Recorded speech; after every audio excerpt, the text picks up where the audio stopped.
pessoal, segunda lei de Newton.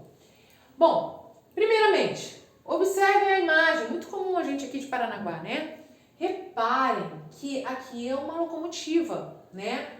Essa locomotiva ela é responsável por colocar o trem em movimento, por movimentar o trem. E como um trem tem muita massa, né, que na prática, no nosso dia a dia a gente falaria, ele é muito pesado, ele pesa pesaria muitas toneladas, né? Então, quando a gente fala do trem, o trem tem muita massa, né? Então, como o trem tem muita massa, é difícil aumentar ou diminuir a velocidade dele. Aí, a questão informa o seguinte, nessa situação devemos aplicar uma força resultante, diferente de zero, sobre o automóvel tirando-o de repouso ou movimento. Nesse caso aqui, a força que uma locomotiva, no caso, teria para puxar 10 vagões, será a mesma força que ela tem que fazer com 20 vagões? Não. Quanto mais massa, maior será a força que ela tem que desempenhar, tá? Então, às vezes, a primeira pergunta, às vezes são necessárias 2 ou mais locomotivas para movimentar uma composição de vários vagões. Por quê? Na verdade, essa legenda aqui da imagem já responde, né? A legenda já responde. Com a composição de vagões tem uma massa muito grande, né? Uma massa muito alta, um valor muito alto. E isso, consequentemente, ou melhor, portanto, né, tem uma inércia considerável, sendo então difícil de movimentar esse trem. Por esse motivo que são necessárias, às vezes, mais de uma locomotiva para movimentar o trem. Aí a segunda perguntinha. Para tirar um carro do repouso, a dificuldade seria maior ou menor ou igual a de mover um trem como o da fotografia. Gente, a massa de um carro para a massa de um trem é o mesmo valor? Claro que não. Então é muito mais difícil movimentar um trem do que movimentar um carro. Tudo isso está relacionado com a massa do objeto.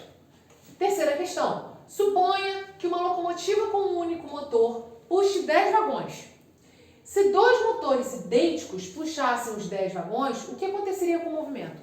Bom, seria nada mais que 2 locomotivas, né? 2 motores, 2 locomotivas.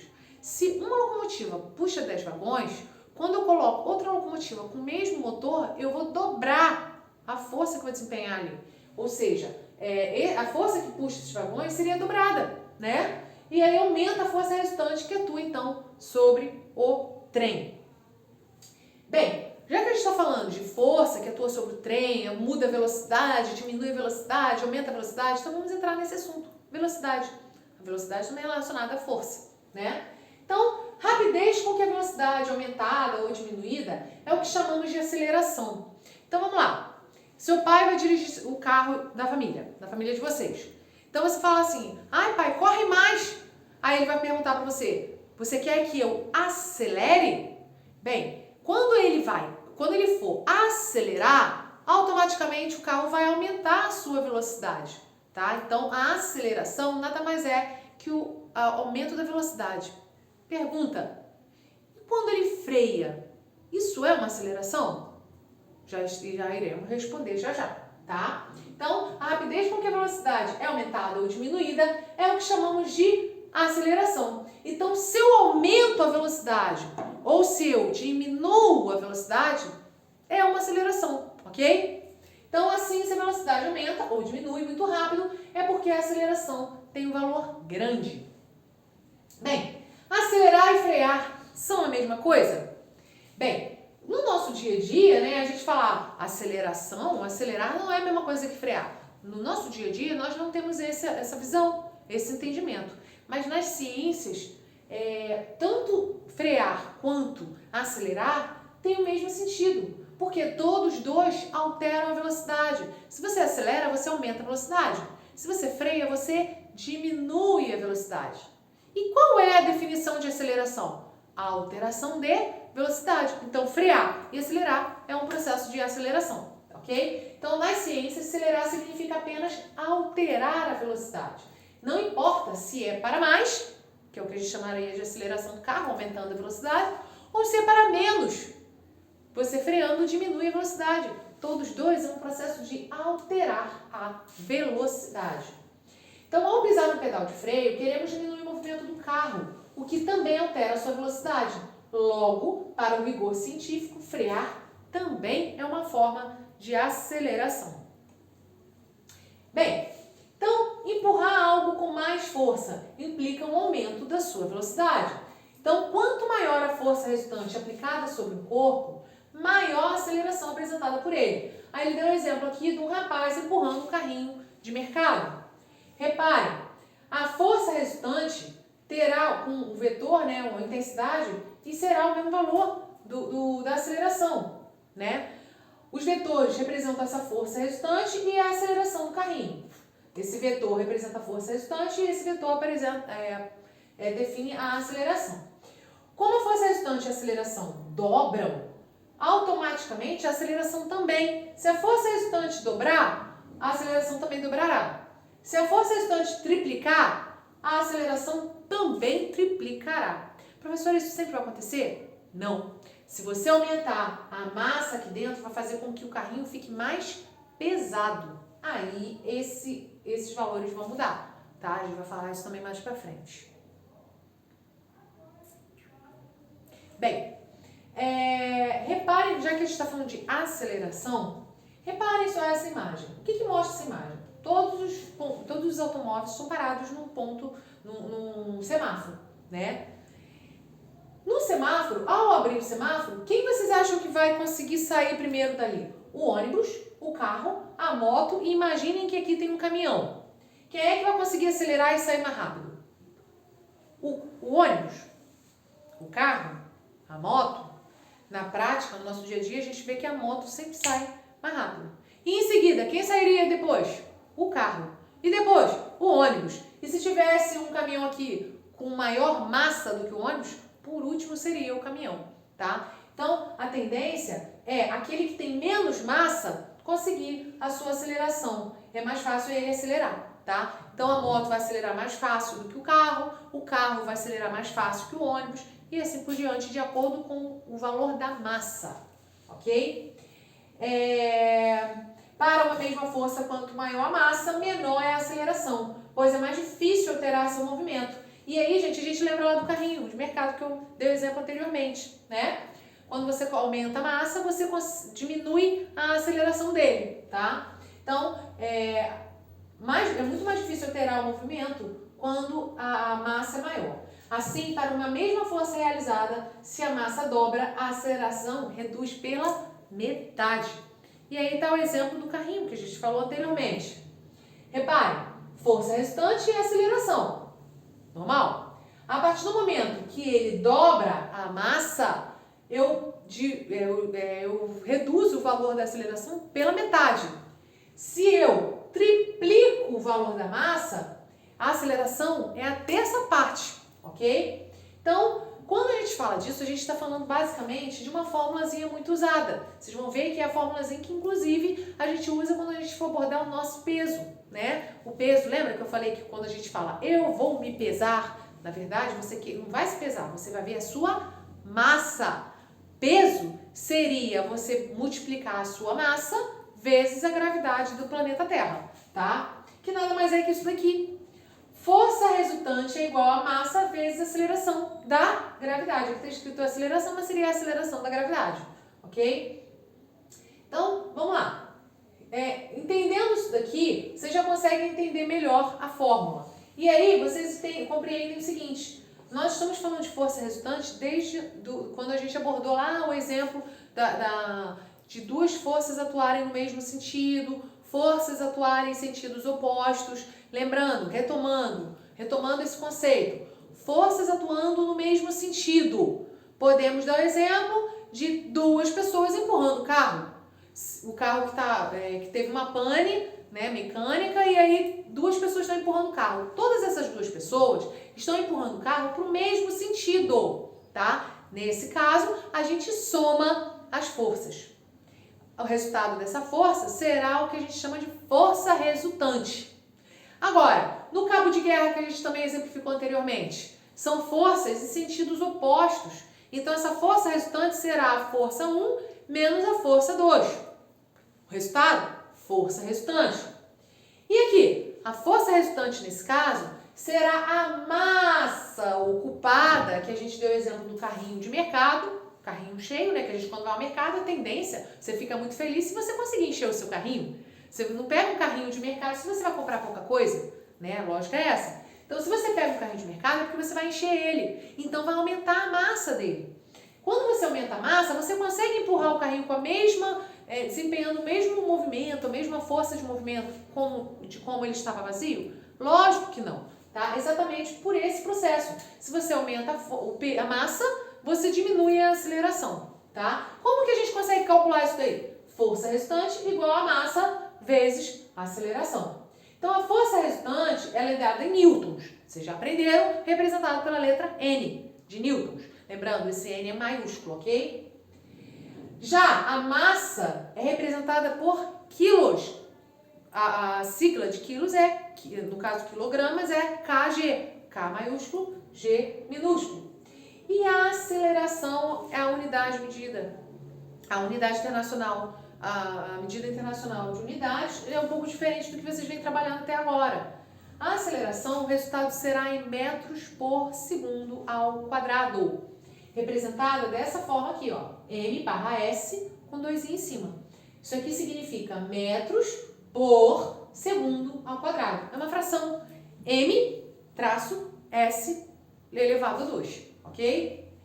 Em matemática, vocês aprendem isso daí quando a gente é trabalhado área, ok? Vocês aprenderam isso no 6º ano.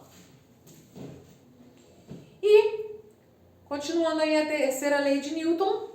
A terceira lei de Newton é a mais fácil, é o que mais vocês conseguem observar no dia a dia, né?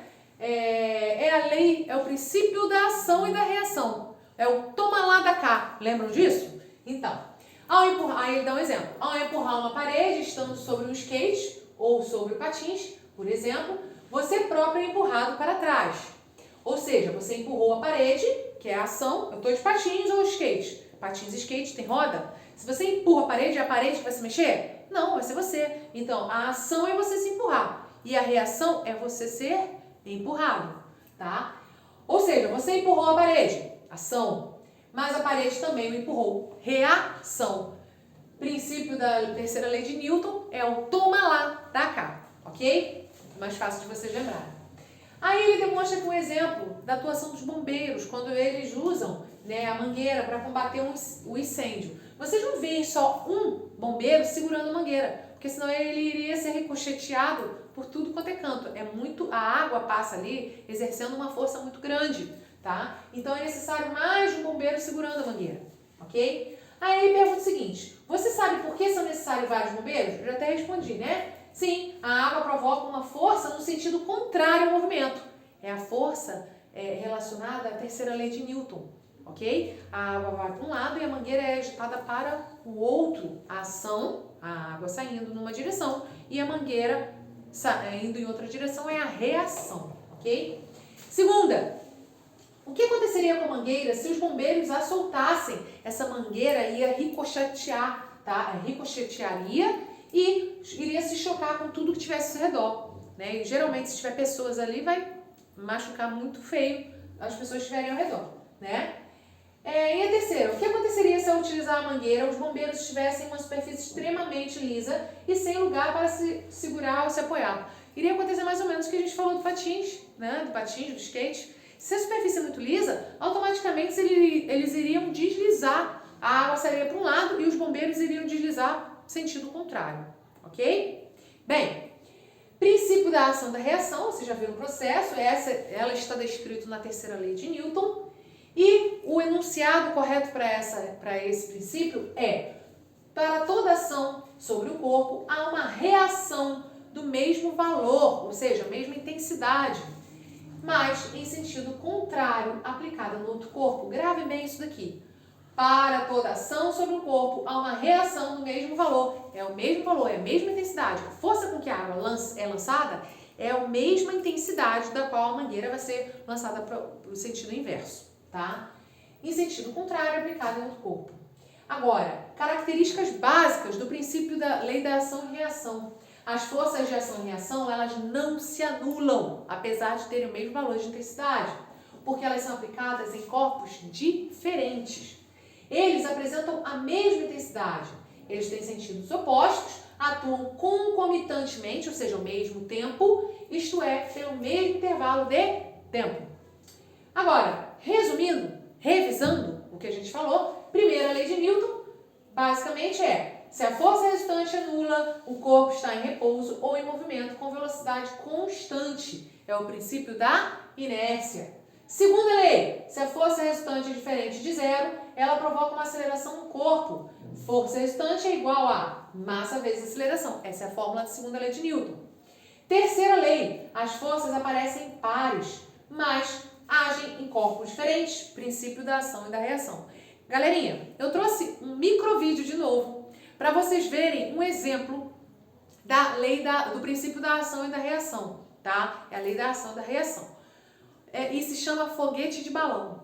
Eu vou passar esse videozinho aqui rapidinho e vou explicar aqui como é que atua, ok?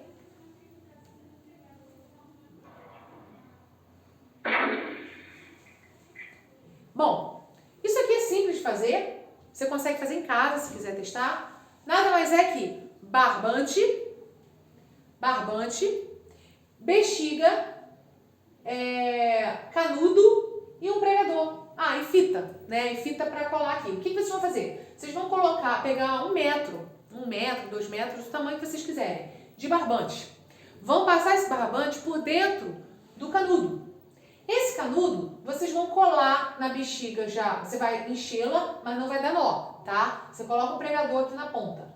Você vai colar essa bexiga passando por cima aqui do canudo.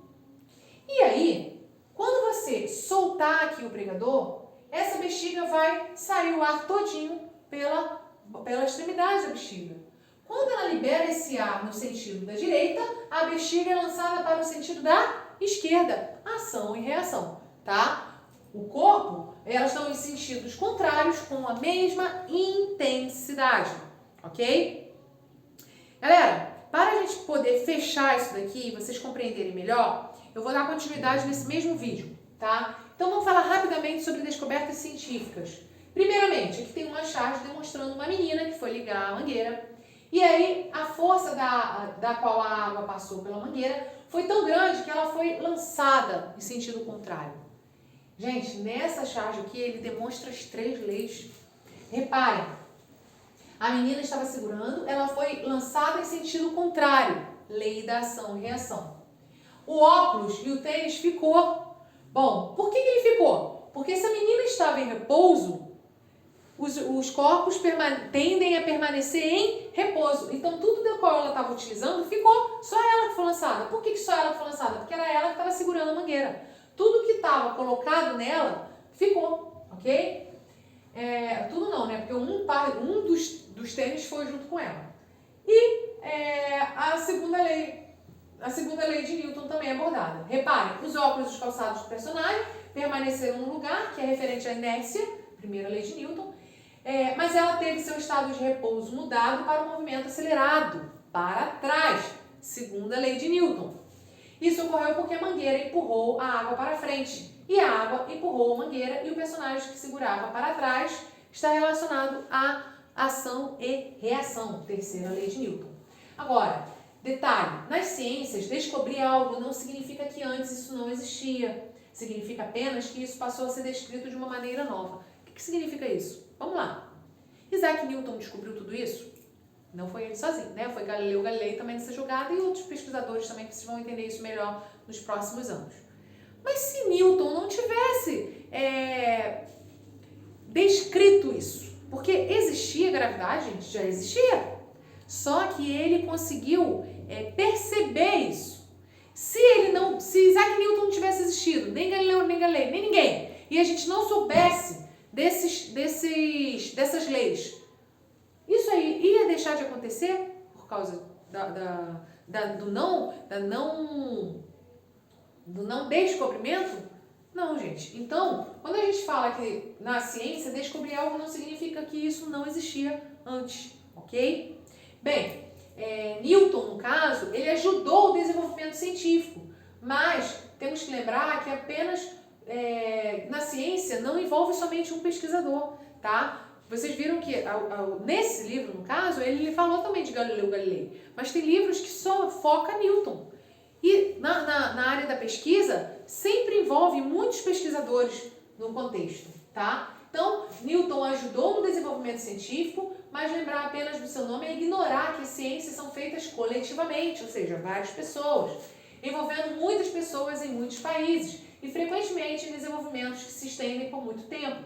Por exemplo, o que sabemos sobre os movimentos e suas causas, que tem nas 3 leis de Newton, um importante pilar, é fruto de pesquisas e propostas de muitas pessoas diferentes. Então, para Newton chegar nessa conclusão, envolveu pesquisas de todos esses caras aqui, ok? Galera, vamos fazer 2 atividadezinhas aí, brevemente, para vocês entenderem melhor esse assunto abordado, ok? Vamos lá. Página 17, questão 3. Represente graficamente essas forças. Ele dá aqui as forças das quais vocês vão colocar. Em um cabo de guerra, 2 crianças se posicionam em uma extremidade da corda e 2 na outra extremidade. Aí ele fala, as forças que as crianças da esquerda fazem na corda são iguais a 40 e 80. Então, esquerda é o lado de cá. 40 e 80. Professora, tem diferença se eu colocar 80 aqui ou 40 aqui? Não. O que importa é que os dois estão no mesmo lado. 40 e 80. E no outro lado é 20 e 50. 20 e 50. Reparem que cada um está exercendo uma força para um lado. Né? Estão em sentidos opostos. Represente graficamente essas forças na imagem. Na letra A, ele só quer que você desenhe a direção do vetor, né? E nomeie aqui a força desempenhada. Então, você vai desenhar a direção do vetor, cada um para um lado, né? Você vai desenhar 2 setinhas aqui, todos 2 para o mesmo lado de lá, e 2 setinhas aqui, que são os vetores, para o lado de cá. E vão colocar o valor. E aí, na letra B, ele pergunta qual é o valor e o sentido da força resultante. Então, primeiro, vamos lá. F1 mais F2 dá quanto? 120. Então, no lado de cá, eu tenho 120 newtons. No lado de cá, 20 mais 50, 70. Lembrando que eu estou somando porque os dois estão... Aqui está no mesmo lado e aqui está no mesmo lado. Aqui dá 120 newtons e aqui dá 70 newtons. E agora, como é que eu vou calcular os dois? Força resultante é igual a esse menos esse, correto? Então dá, força resultante é igual a 120 menos 70. 120 menos 70, a força resultante será de 50 newtons. E aí, ele pede sentido também. Qual será o sentido? Quem é maior? 120 ou 70? 120, então o sentido vai ser lado esquerdo. Outra questãozinha da página 17 é o número 4. Isso aqui, gente, é simples, tá? Vocês vão ver quanto que vocês têm de massa. Ah, professora, 40, 45, 50, vai depender do quanto vocês têm de massa. E vocês vão calcular a segunda lei de Newton. Força resultante é igual a massa vezes aceleração. E aí ele dá para 2 tipos de aceleração. De 2 metros por segundo ao quadrado e 10 metros por segundo ao quadrado. Então, suponha que vocês tenham 40 quilos. Então, massa igual a 40 quilos. A aceleração de 2 metros por segundo e a força resultante desse aqui eu quero descobrir. Então, força resultante é igual a massa, que é 40, vezes aceleração. Então, força resultante é igual a 40 vezes 2.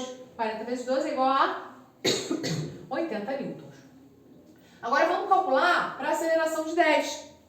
Massa igual a 40 quilos, aceleração igual a 10 metros por segundo ao quadrado.